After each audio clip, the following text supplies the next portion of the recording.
Well, welcome everybody, and greetings to everybody on our outreach, whether it be simultaneous, going out on YouTube and Facebook, or on our outreach that we send out on regular occasion. I just want to welcome everybody on this Day of Atonement.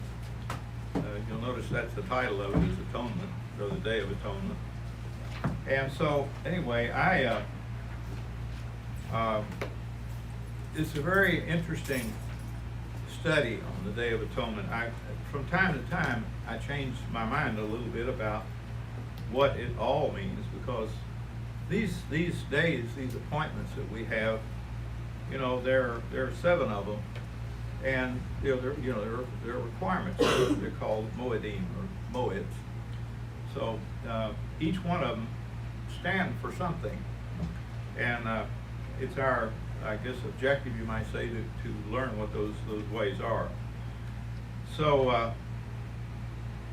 this is the 5th.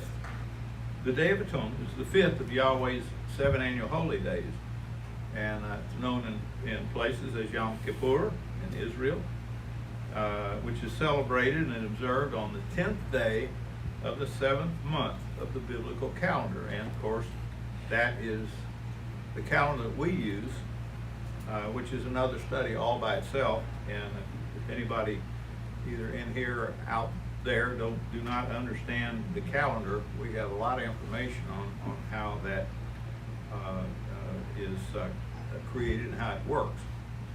But basically, the first day of the year is always in the spring, and the Feast of Tabernacles always starts in the fall. That's my simple explanation of it. And it works, and it works, and it works. And so,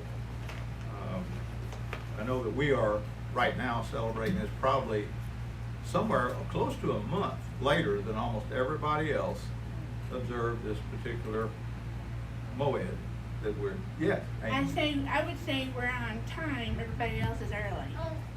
Yes. Yeah, we're not later, that's right, we're on time. The feast is a fall festival. Everything has to be gathered in. And if you look at on a globe and put your finger on Jerusalem and spin the globe around, it goes right across the middle of the state of Texas. So that's the kind of weather basically they have, although they're at higher altitude. So their crops are actually in slightly earlier, but there's a lot to do. There's a lot to do. And when you've got 3 high days pretty close together, you got one on the first day of the 7th month, you got one on the 10th day of the 7th month, and you got another one on the 15th day of the 7th month, and you got another one 7 days later. So there's a lot to put together to get from wherever you are in the land of Israel to the feast location, which is generally Jerusalem. That's where it typically was. So, there you go. Where am I? Okay, so today's that day, and all of us are here today that we're all fasting. In other words, we're not eating anything according to the commandment. And that means, like I say, we're not eating, we're not drinking anything for this 24-hour period, from sundown to sundown. On the calendar study that I've got, I illustrate that is the way it works, even though it talks about a day earlier. It begins at sundown.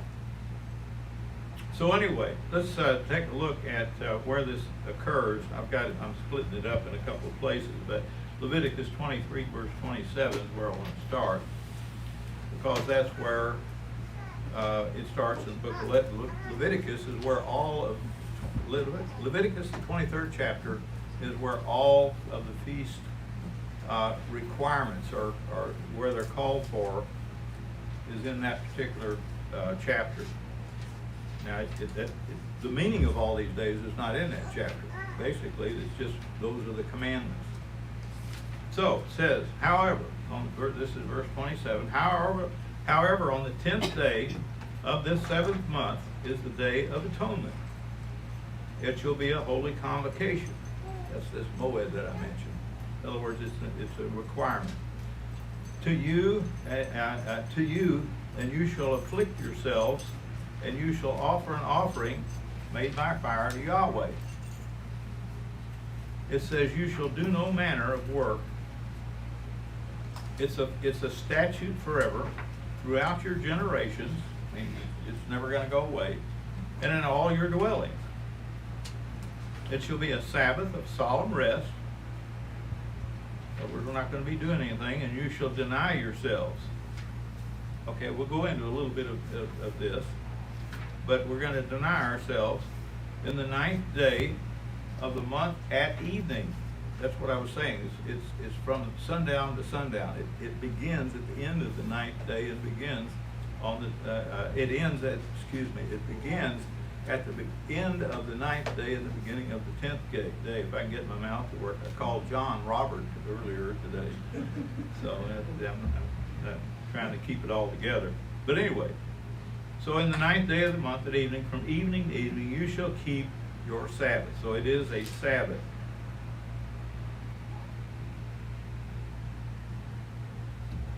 Well, the fact is that, you know, I've spoken on this on this particular day before, and there are only certain things that I can say about this day, and the knowledge I've gained over the last 49 years. I've been doing this a long time. This is my 49th, and I've been observing, the Day of Atonement. And first of all, this day falls only 5 days before the Feast of Tabernacles, which represents the 1,000-year kingdom period. In other words, the millennium of Yahweh. You know, following there, as it was in the book of Peter, rather. It's following the concept of a day for 1,000 years is where I'm going with this. It's a concept that we find mentioned. It's in 2 Peter 3, verse 8, if you want to look at it. It says, "Beloved, be not ignorant of this one thing, that one day with Yahweh is as 1,000 years, and 1,000 years as one day." And I sincerely believe that there are several places where this can be applied in future, how do I use future historic events? In other words, events that will occur in the future. Now as we look toward the future, though, it's obvious that this high day precedes that 1,000-year kingdom period, the kingdom of Yahweh, by a very short period of time. And this day may have multiple meanings, both past and future, as Curtis said in the opening prayer. I thought that was really good, Curtis. You mentioned it that way. So, as I understand it, Yahweh's second coming will be followed almost immediately by the devil being captured by one of Yahweh's, most powerful angels, probably Michael. In Revelation 20, verse 1, it says, "I saw an angel coming down out of heaven, having the key of the abyss and a great chain in his hand. And he seized the dragon, the old serpent." Somebody say something. Oh, what verse? Oh, I'm sorry, that's Revelation 20, verse 1. Revelation 20, verse Yeah. 1. By the way, in my opinion, Revelation chapter 20 is one of the most critical verses in the New Testament. That verse, that chapter has just lots and lots of meaning in it. And it's I consider it a synopsis of what happens through the course of time and the resurrection. Very fascinating.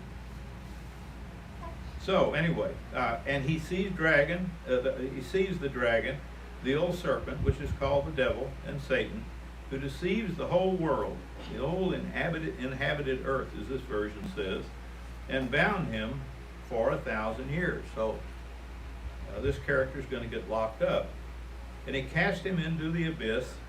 In other words, it's a place of restraint, and shut it and sealed it over him, so that, in other words, this is a powerful being, so that he should deceive the nations no more until the 1,000 years are finished.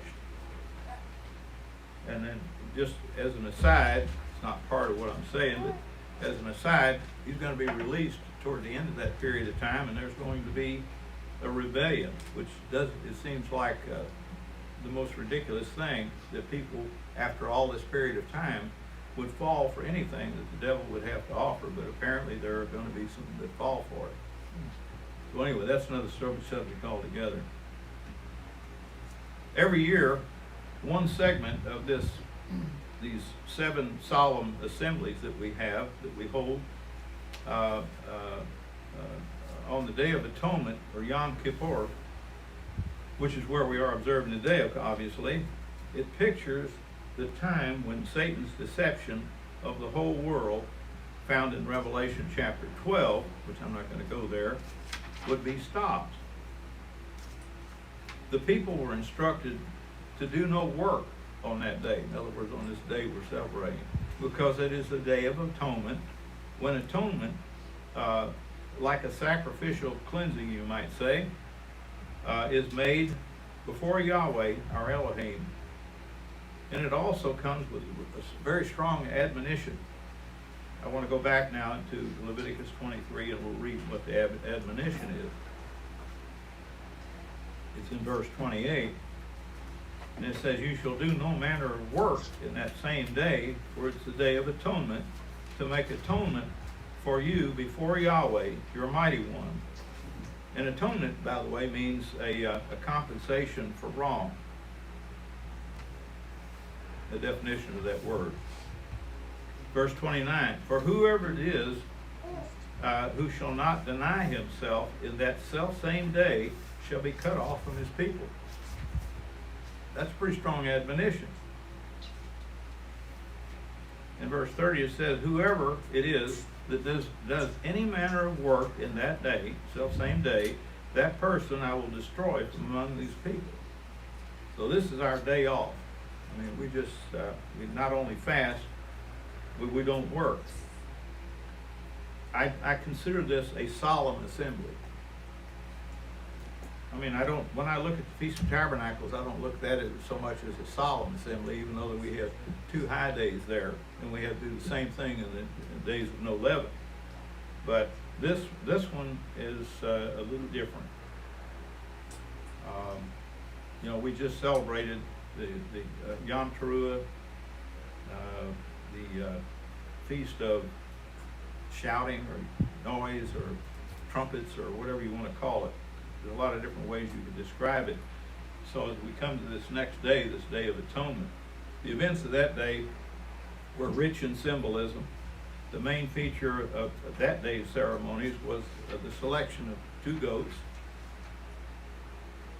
The first to serve as a type of Messiah, the Messiah's atoning sacrifice for the cleansing of Israel of all our sins that committed in ignorance, and the second one is the removal of Satan the devil. So there are the 2 goats. In Leviticus 16, verse 2 through 8, I'm not going to read the whole thing, but the whole story is there, but we're going to start in Leviticus 16, verse 2. It says, "And Yahweh said to Moses, tell Aaron your brother not to come at all times into the most holy place, within the veil, before the mercy seat, which is on the ark, lest he die." If he didn't come in at the right time, that fellow was going to bite the dust. He's going to die.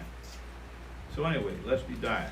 "For I will appear in the cloud on the mercy seat," in other words, that gold seat with the 2 cherubims facing each other. He's going to sit there, "and he shall take from the congregation of the people of Israel 2 male goats for a sin offering." And I'm going to drop down to verse 7. And he said, verse 7, Leviticus 16, "He shall take the 2 goats and set them before Yahweh at the entrance of the tent of meeting, and Aaron shall cast lots for these 2 goats, 1 lot for Yahweh, and the other lot for the Azazel." Okay, that's I'm not going to go into the details on that. I just want to kind of lay the picture out here. And that most likely, that Azazel goat represents Satan's role in promoting sin and deception.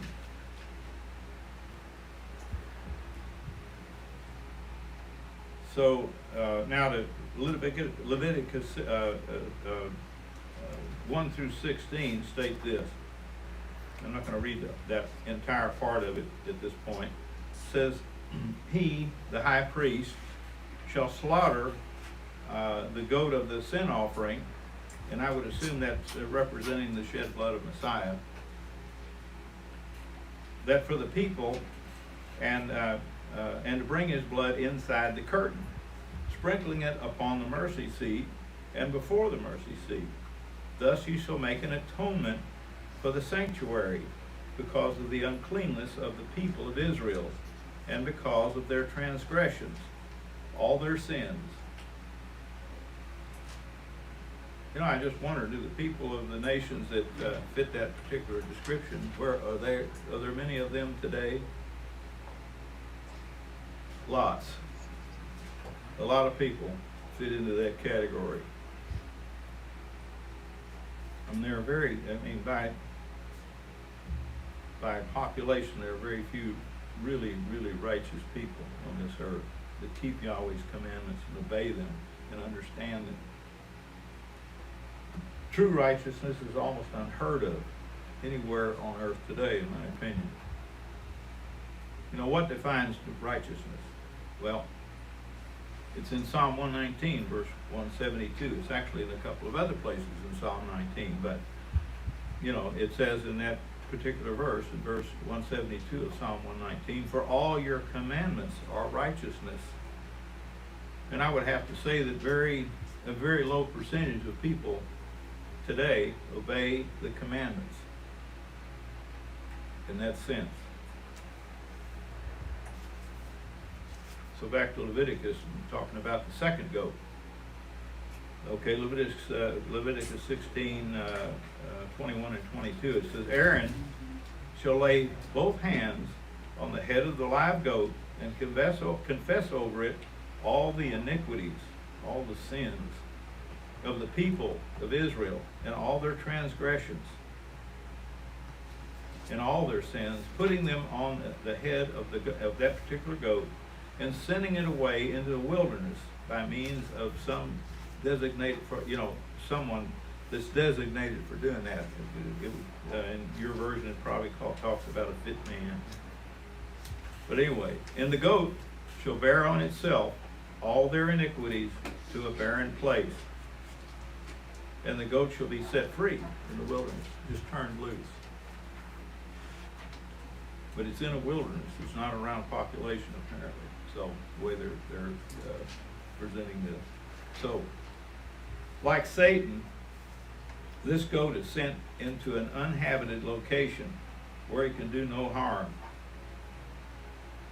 The ceremonial banishing of this male goat with all the blame for all the deception and the sin of Israel, as a matter of fact, for the entire world, is what this represents, and placed on him and is intended as a portrayal of the punishment and the banishment of Satan that we read in Revelation 20, verse 2,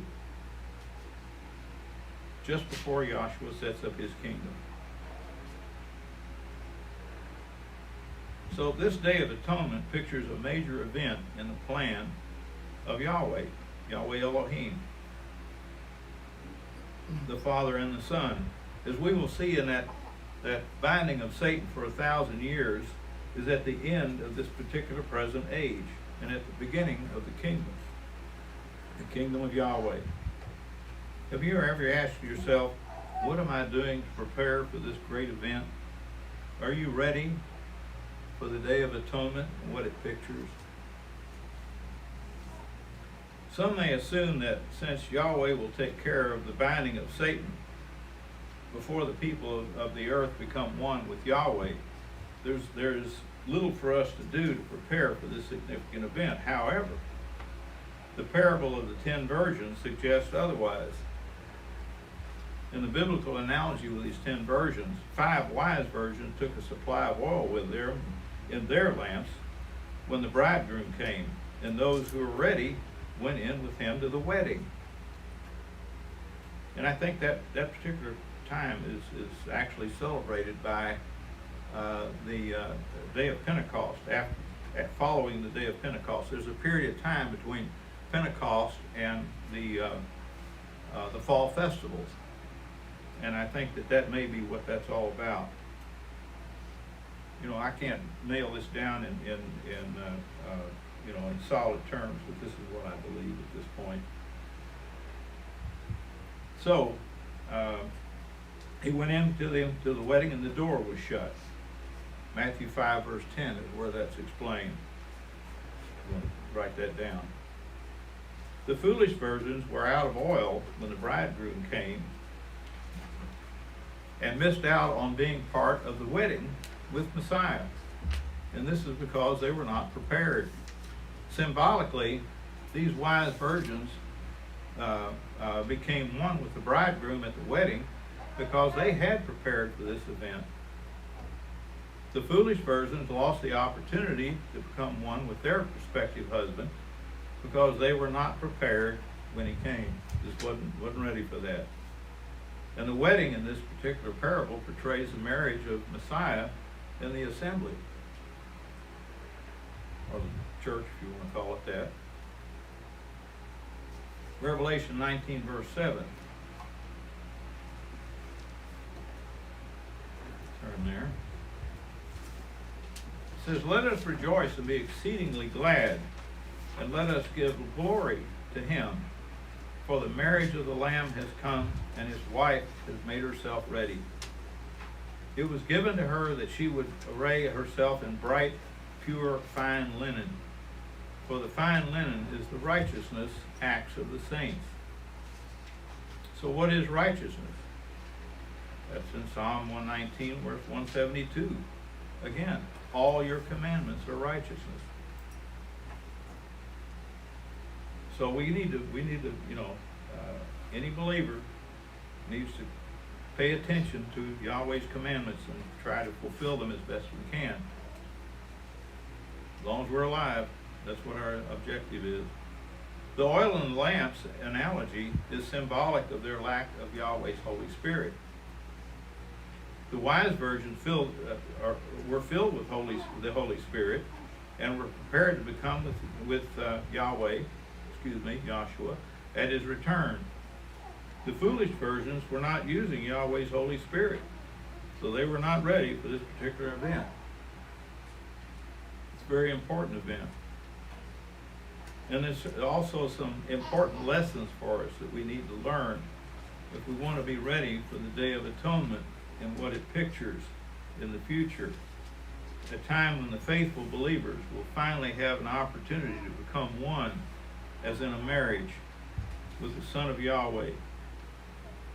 We will also discuss what we need to understand about this word so that we can be ready to rule with Yahshua Messiah when he comes. The Bible reveals that the Day of Atonement is to be observed as a high Sabbath and a holy convocation. This assembly that we have is a commanded assembly on the 10th day of the 7th month of the biblical calendar.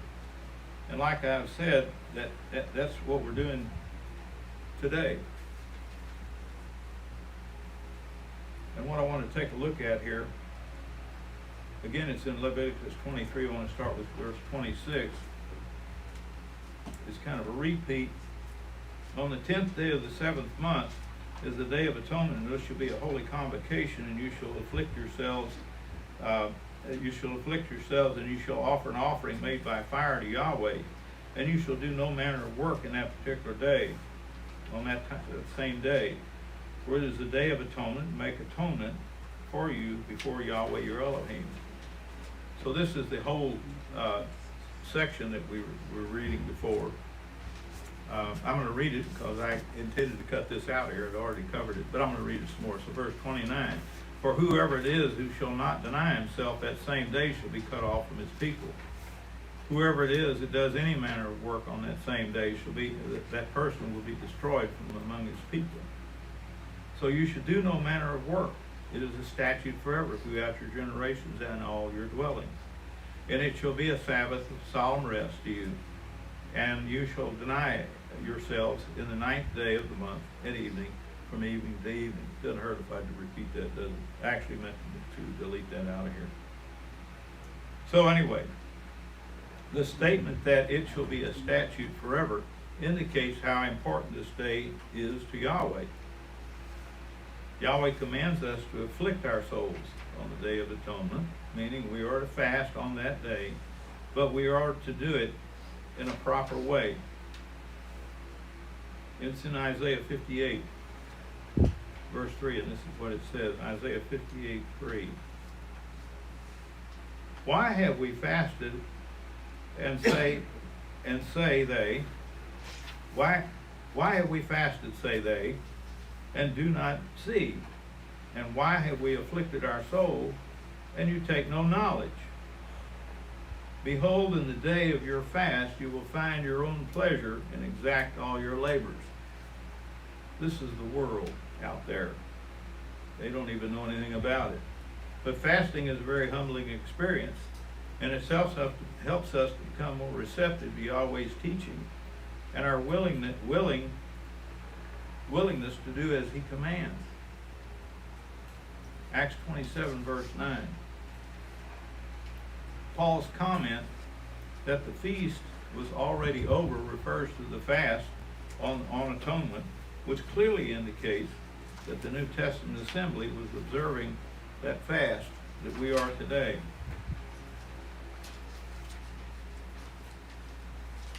The full meaning of the Day of Atonement is not revealed in Leviticus 23, where the holy days are listed and discussed, but other chapters of the Bible explain many details.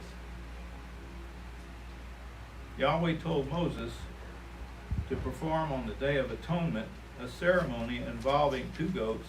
We read about there in Leviticus 16, as a rehearsal. And what I want to do is take a look at 2 Corinthians chapter 5, verse 18. It's going to help us out a little bit. 2 Corinthians 5:18. But all things are of Yahweh, who reconciled us to Himself through Yahshua Messiah, and gave to us the ministry of reconciliation. Namely, that Yahweh was in Messiah, reconciling the world to Himself, not reckoning to them to their trespasses, and having committed us the word of reconciliation. We are therefore ambassadors on behalf of Messiah, I'm having a little trouble reading this. As through Yahweh, we are exhorting through us. We beg you on behalf of Messiah to be reconciled to Yahweh. Paul explained that Satan has been the actual god of this age, if you will. In other words, hang on just a second. I think I turned too many pages. Let me get there. I apologize for the fumbling around here, but I'm just, maybe I'm hungry. That's not really it either. So I have one more verse in Corinthians that I want you to read here. I left off. We were therefore ambassadors on behalf of Messiah, as though Yahweh were exhorting through us. We beg you on behalf of Messiah, be reconciled to Yahweh. In verse 21, for Him who knew no sin made to be sin on our behalf. That's part of what I'm trying to get across. So that in Him we might become righteous, the righteousness of Yahweh. The righteousness of Yahweh through Him. Hallelujah. It is significant that the word atonement means reconciliation. The Hebrew name for the Day of Atonement, Yom Kippur, as I understand it, comes from the Hebrew word kapar, K-A-P-H-A-R, which means to cancel a debt or to reconcile. Through the annual observance of the Day of Atonement, we're reminded of we're reminded of Yahweh's plan to ultimately reconcile or restore the right relationship between human beings and himself. With few exceptions, I'm confident that those that are not in the first resurrection will be reconciled in the second resurrection, when the rest of the dead are raised up sometime after the 1,000-year reign of Messiah. And that's it's another major subject for another time. But these days mean something in history, and in this case, in the future. When we observe the Day of Atonement, we're reminded of this major event in the plan of Yahweh. Most professing Christians have no idea what the meaning of this day is, because they do not observe. They don't observe it, and Yahweh commands it for them to. They don't get it. They just don't understand. So what does all this have to do with becoming one with Yahweh? Are there important steps that we must take, or will Yahweh do everything for us? What do we do to be ready to become one with Yahshua and with Elohim? In other words, the family of Yahweh. Another lesson we need to learn from the Day of Atonement is how to recognize and resist and overcome the influence of Satan the devil. This is another important step toward becoming one with Yahweh and Yahshua and our ultimate destiny that we expect to obtain.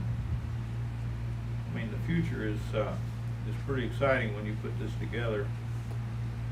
When you realize we have an opportunity to be part of it. So we are to overcome Satan's influence. The Apostle Paul told the believers in Corinth that they were living in a world influenced by Satan. And Paul also wrote to Timothy and explained that people would be like, what people would be like at the time of the beginning of the Great Tribulation. That may be possibly just ahead of us. I tend to think it is. I think we're starting in the end of that age, quite frankly. So let me stop and explain the word tribulation. The Greek word is thlipsis. Thlipsis is an unusual word to pronounce. But synonyms for that Greek word are great affliction, great trouble, great anguish, great trial, great distress, and great pressure. If you look up in the concordance, that's what I see most of all is pressure. And I think that it's obviously going to be a little different time in history, both humanly and for most living things. And that pressure that I'm talking about may be building right now, considering what's going on these days. There's a lot of strange things happening in this world that are quite unusual and new. Paul explained that Satan has been the actual god of this age, lack of a better way to put it, and has blinded the minds of most people regarding Yahweh's plan and purpose for the human race. And he wrote this in 2 Corinthians 4 verse 3. 2 Corinthians 4 verse 3. For even our gospel is veiled, and it is veiled to those who perish, in whom the God of this world, the mighty one of this world, has blinded the minds of the unbelieving, that the light of the gospel, of the good news of the glory of Messiah, who is the image of Yahweh, and that would be the Father, Yahweh, should not dawn on them.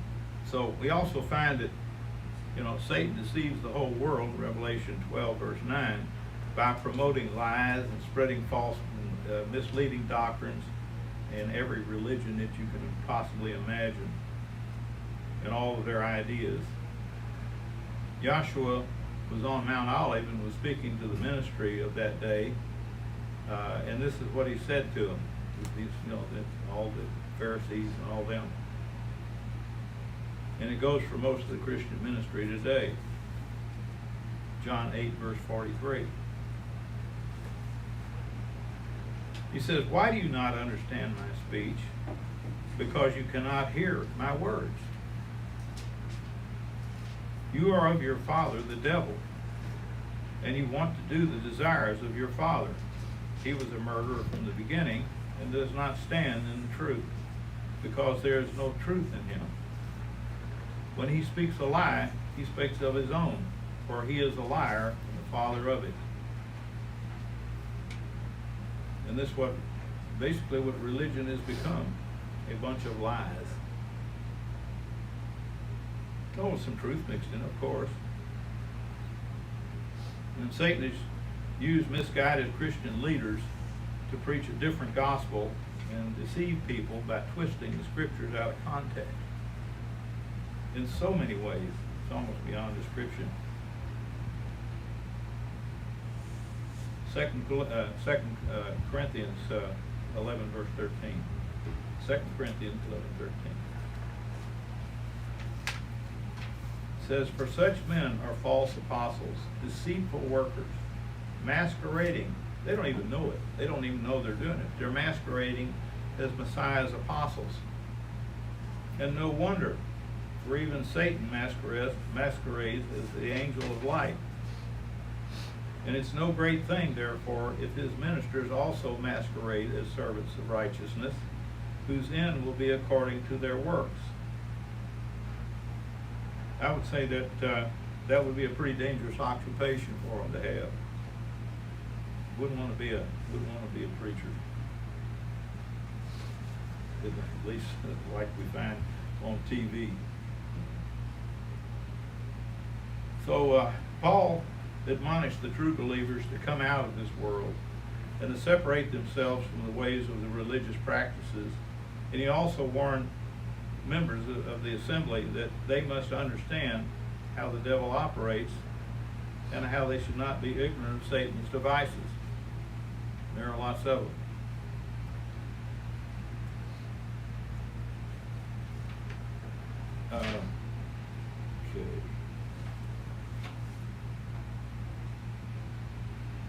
Okay.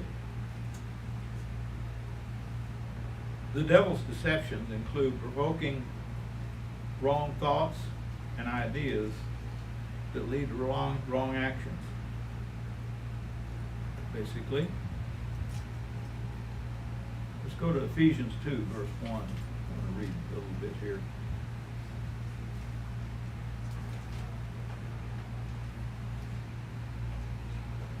It says, "You were made alive when you were dead in transgressions and sins, in which you once walked according to the course of this world, according to the prince of the powers of the air, the spirit who now works in the children of disobedience, among whom we also all once lived in the lust of our flesh, doing the desires of the flesh and of the mind, and were by nature children of wrath, even as the rest. But Yahweh, being rich in mercy, for his great love, which he loves us, even when we were dead through our trespasses, made us alive together with Messiah." And it says, "By grace you've been saved, and raised us up with him, and made to sit with him in the heavenly places in Messiah Yahshua." This may not come across as profound as I really believe this should. The idea that we have this opportunity facing us. In verse 7, "that in the ages to come he might show the exceeding riches of the grace and his kindness towards us in Messiah Yahshua." It would be difficult to try to even comprehend it. "For by grace you have been saved," or favor, "you have been saved through faith, and that not of yourselves. It is the gift of Yahweh. It's the grace that's the gift. The faith comes from us. The grace comes from the Father. Not of works, that no one would boast. For we are his workmanship, created in Messiah Yahshua, for good works, which Yahweh prepared before that we should walk in them.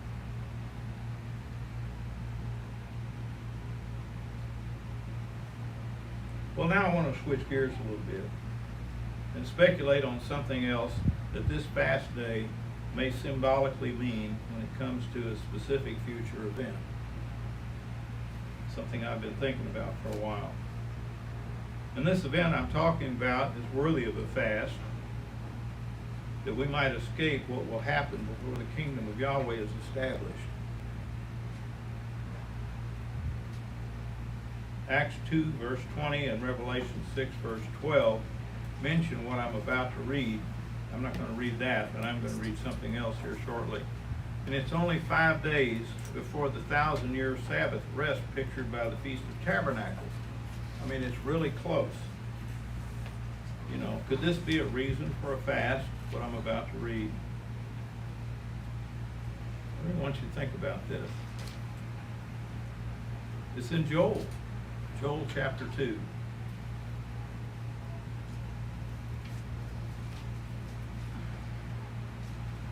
I mean, when Yahweh set this up, he set it up that we would have this fast, but we're also going to be preparing to go to the Feast of Tabernacles. And if you lived in the land of Israel, it takes time to get all your things put together that you're going to take to the feast, all your food and all your animals or whatever you're going to take.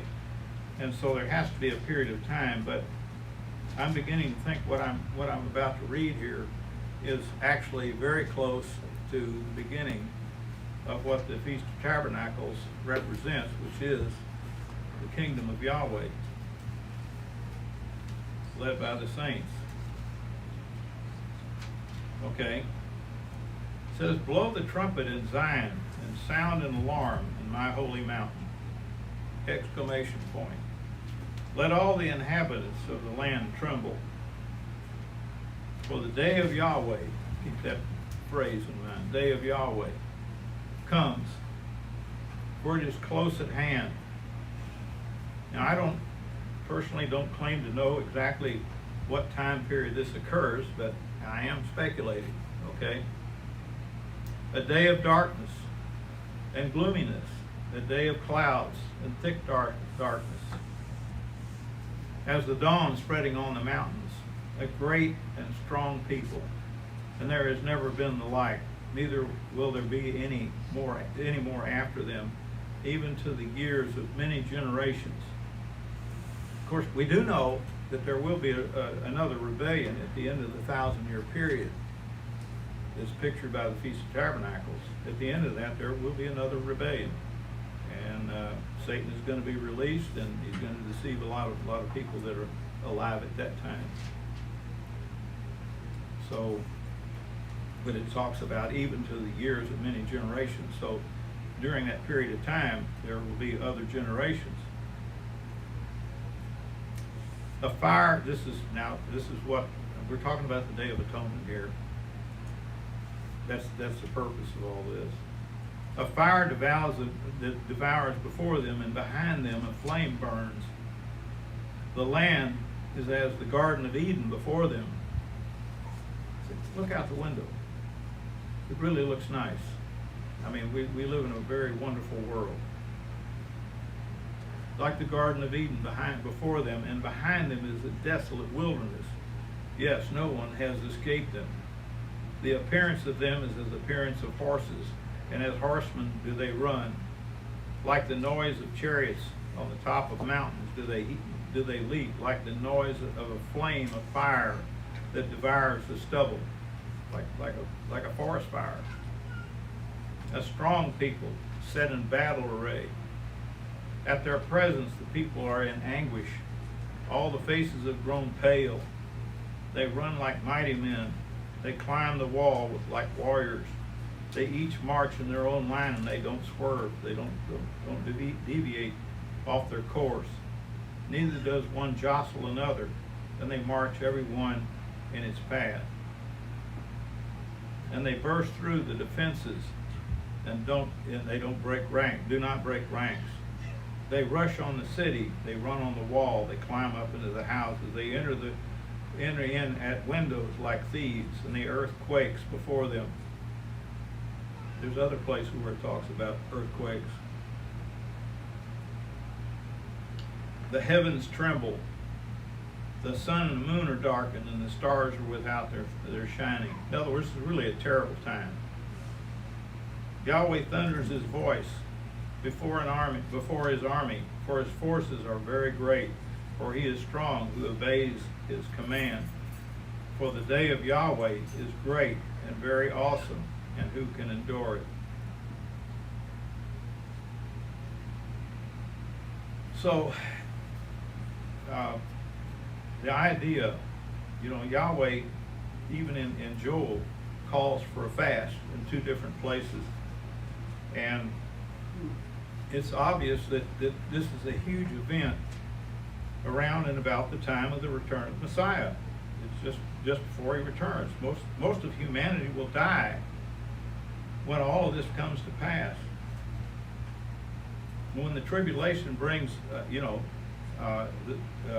begins in the book of Revelation, when the tribulation begins in the book of Revelation, it talks about seals and trumpets and bowls and woes and all that. When we read about them and understand what I just said, this is worse than bad news for those that are not sealed. This is a bad time.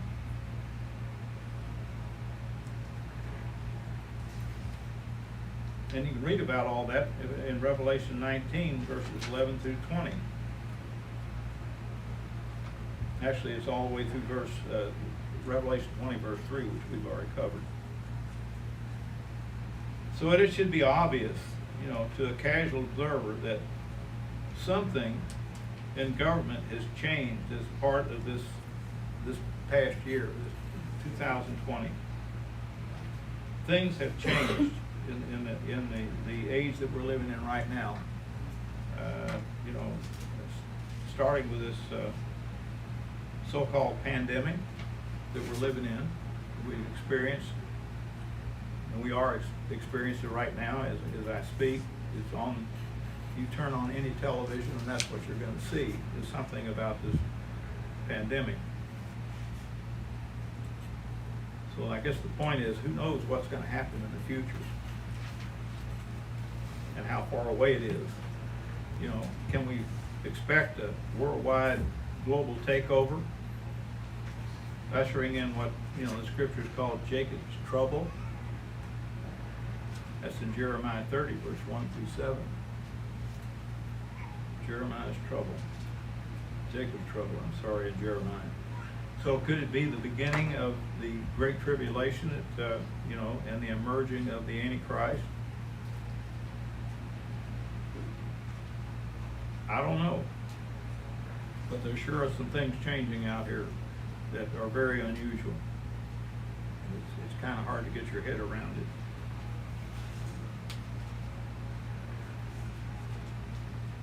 Mark, in the book of Mark, chapter 13, verse 28, Mark 13, 28, it says, "Now from the fig tree, learn this parable. When the branch has now become tender and puts forth its leaves, you know that summer is near. Even so also, when you see these things coming to pass, know that it is near and at the doors. Most assuredly I say to you, this generation will not pass away until these things happen." Are we living in that generation? I don't know. Verse 31 says, "Heaven and earth will pass away, but my words will not pass away.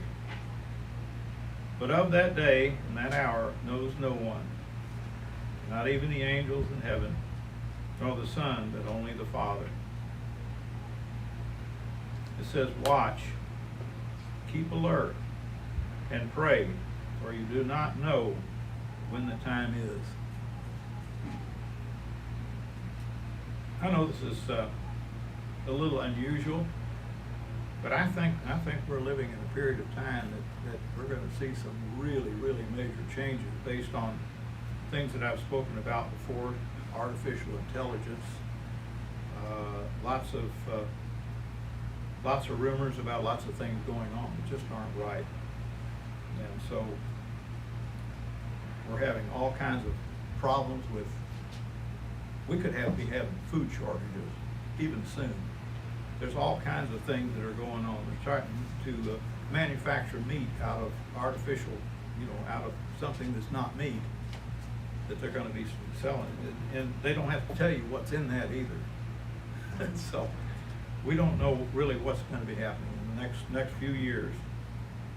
But like I say, we've got this Day of Atonement, and it's very close to the Feast of Tabernacles, which presents a whole new era, you might say, an era of peace, of saints governing instead of what we have today. It will be a world government, but it's going to be administered by the saints, by us. Quite a tremendous responsibility goes with all of it, but that's for Yahweh to decide.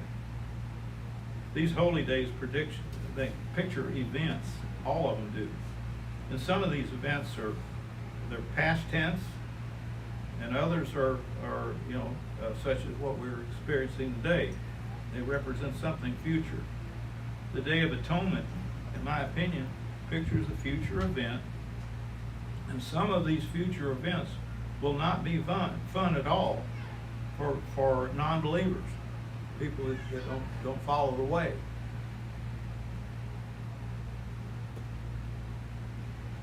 And I hate to say it, but many are going to die. Kristen. I just wanted to share something. Yeah. When you had said a minute ago that, the food shortages and meat that's made, it's artificial and all that, yes, all those things could totally happen. And we're seeing signs of it happening. But let's just not forget about Yah providing the manna for the Israelites while they were in the wilderness, So even if it comes to a time where we have to rely on food quite literally just falling from heaven, we will be provided for, if God's, I just wanted to Exactly. put that onto that. Thank you very much for what you just added there. So, yeah, the idea is that being obedient to Yahweh's laws, our faith certainly is extremely important, and our knowledge that we have about what, the fact that Yahweh loves us. He loves us long before we loved Him. That's one way we can be assured that we are His, that we understand that. But yeah, He's going to make a provision for the saints. Some of us down the way, if you look at Matthew, Mark, Luke, and all of the apostles, with the exception of John, they all lost their lives in a pretty bad way for the faith. And we may have to face some of that too, but not all. The protection's going to be there for most of us. So, as these things happen, like Kristen said, the way will be provided for us. But you have to have faith. You have to believe. You have to stick to it. And it's, even life now, I know I've had heart problems, and I've had, things come on me that, like everybody does. There's no guarantee that things are going to be perfect all the time. I think about that couple that were heading to the feast, and they had a wreck in the car, and man that's may never walk again. His wife was all torn up. These things happen. Things happen in life, and that's I want you to be safe in the knowledge that Yahweh is in control. He's taking care of us, and He loves us. They love us, Yahweh and Yahshua. That's what this is all about. And the goal that we have is to be like them. Life is going to go on. I mean, when the lights go out, the lights will come right back on, no matter what.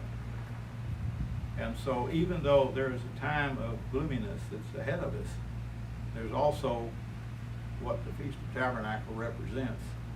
And it's a whole new government that we're actually going to be responsible to administer under Messiah, under Yahshua. So, like I said, you know, there's some nasty stuff that's going to be coming down the road for this world. It's not for us, it is for the world. And we're going to have to live by the words that we read in the 23rd Psalm, for instance. We're going to have to live by this. And especially Psalm 91. If you don't know what they are, write them down and read them, study them. And put your faith in that, along with the many other uplifting Psalms and Proverbs and so on that we can read that give us hope. I mean, that's what we need. So we have to trust in Yahweh. We have to hold on to our faith, along with obedience to the laws, as we're doing this very day, to the statutes and the teachings of our Savior Yahshua, our Messiah. So I guess the point is the years that we're, if this generation is the one that it's speaking of, they're going to be very interesting as we go through this. These future years are going to be really something. And so we just need to stay very close to Yahweh, very close to Yahshua. Fast. When in doubt, if you have a problem, you know, we're going to need to depend on one another.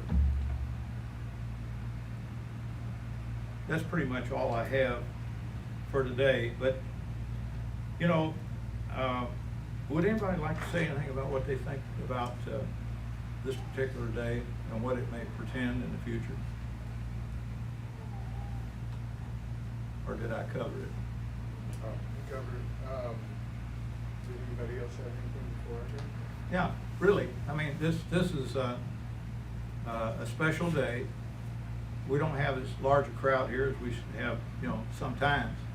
But it's something that we, you know, even though if what I have gone over here is negative, but it's still positive because of what lies ahead of us ultimately. David, what, you got something you want to read? Yeah, I was going to say when you went to 2 Corinthians 6, I was hoping that you would keep going, but this is probably the most appropriate scripture to close out with today. So I'll start at verse 3. 2 Corinthians 6, verse 3. 2 Corinthians 6, 3? Verse 3. Okay. It says, giving, actually I'll start in verse 4. But in all things approving ourselves as the ministers of Elohim. In much patience, we should be approving ourselves. In affliction, we should be approving ourselves.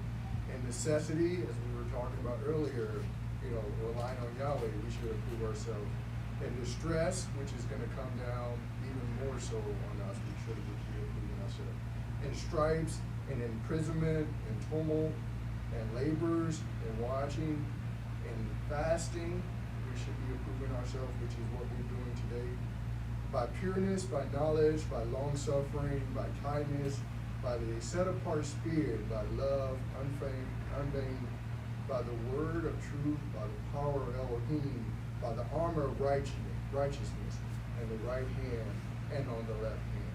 So on all sides, regardless of what we do, we should be approving ourselves worthy of Yahweh. That is really good. That is really great, David. That's a good way to wrap it up, too. So, let's see. Somebody for closing prayer. Trey, would you, or you got your hands full back there? I should be able to take it back. Okay. Yes, please.